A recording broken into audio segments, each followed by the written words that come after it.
இன்றைக்கி ஒரு சூப்பரான ஐஸ் கோலா தான் பார்க்க போகிறோம். வாங்க எப்படி செய்கிறதுன்னு பார்க்கலாம்.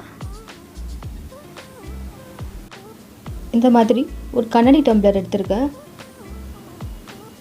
இந்த டம்ளர் வேணால் எடுத்துக்கலாம், யூஸ் அண்ட் த்ரோ டம்ளர் கூட எடுத்துக்கலாம். கொஞ்சம் ஐஸ் க்யூப்ஸு ஒரு மிக்ஸி ஜாரில் போட்டுட்டு அதை நல்லா க்ரஷ் பண்ணி எடுத்துக்கலாம். பார்த்திங்கன்னா நான் இந்த மாதிரி எடுத்து வச்சுருக்கேன்.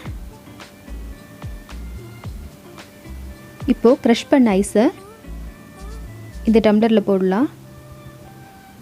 இப்போ இதில் ஒரு ஸ்டிக்கோ வச்சிடுறேன். இந்த டம்ளர் ஃபுல்லாக ஆகிற வரைக்கும் இந்த ஐஸை நம்ம ஃபுல்லாக நிரப்பிடலாம்.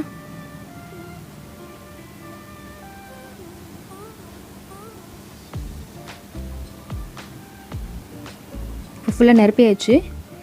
இது நல்லா டைட் ஆகிற மாதிரி நல்லா அழுத்தி விடுங்க. ஸ்பூன் வச்சு நல்லா அழுத்தி விடலாம். ரோஸ் சிரப் எடுத்திருக்கேன். அதே மாதிரி பைனாப்பிள் சிரப்பும் எடுத்திருக்கேன். இது நம்ம பைனாப்பிள் ஜூஸ் தயாரிக்க யூஸ் பண்ணுற பைனாப்பிள் ஸ்குவாஷ் தான் எடுத்திருக்கேன். நீங்கள் எந்த ஃப்ளேவர் வேணால் எடுத்துக்கலாம். மேங்கோ, ஆரஞ்சு, இப்படி எது வேணால் எடுத்துக்கலாம். ஐஸ் க்ரஷ் பண்ணுறதுக்கு முன்னாடியே இதெல்லாம் நம்ம ரெடி பண்ணி வச்சுக்கணும். அப்படி இல்லைன்னா இதெல்லாம் ரெடி பண்ணுறதுக்குள்ளே ஐஸ் மெல்ட் ஆகிடும். இப்போ பாருங்கள், இப்போ நம்ம போட்ட ஐஸ் நல்லா செட் ஆகிடுச்சு. பாருங்கள் இவ்வளோ அழகாக வந்திருக்கு. இதில் ஒரு சின்ன ஸ்லைஸ் லெமனை பிழிஞ்சு விட்டுக்கிறேன். இது ஆப்ஷனல் தான், ஆனால் சிரப் நல்ல ஒரு இனிப்பாக இருக்கும். அது கூட இந்த லெமனோட புளிப்பு இதுக்கு ஒரு நல்ல டேஸ்ட் கொடுக்கும். இப்போ இதில் ஃபஸ்ட்டு ரோஸ் சிரப் சேர்க்குறேன்.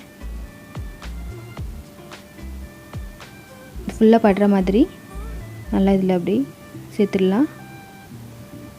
அடுத்தது பைனாப்பிள் சிரப் சேர்க்குறேன். இப்போ பாருங்கள், சூப்பரான நல்ல ஒரு டேஸ்டியான ஐஸ் கோலா ஒரு 5 நிமிஷத்தில் வீட்டிலையே ரெடி பண்ணிட்டோம். நம்ம வெளியே கடையில் வாங்கி சாப்பிடும்போது அந்த ஐஸ் எந்த தண்ணியில் செஞ்சாங்க அப்படி சொல்லிட்டு நம்மளுக்கு ஒரு தயக்கமாகவே இருக்கும். ஆனால் இது மாதிரி நம்ம ஹைஜீனிக்காக வீட்டிலையே செஞ்சு நம்மளும் சாப்பிடலாம், குழந்தைங்களுக்கும் கொடுக்கலாம். இந்த ரெசிபி உங்களுக்கு பிடிச்சிருந்தா லைக் பண்ணுங்கள், ஷேர் பண்ணுங்கள், நம்ம சேனலை மறக்காமல் சப்ஸ்கிரைப் பண்ணுங்கள். நன்றி.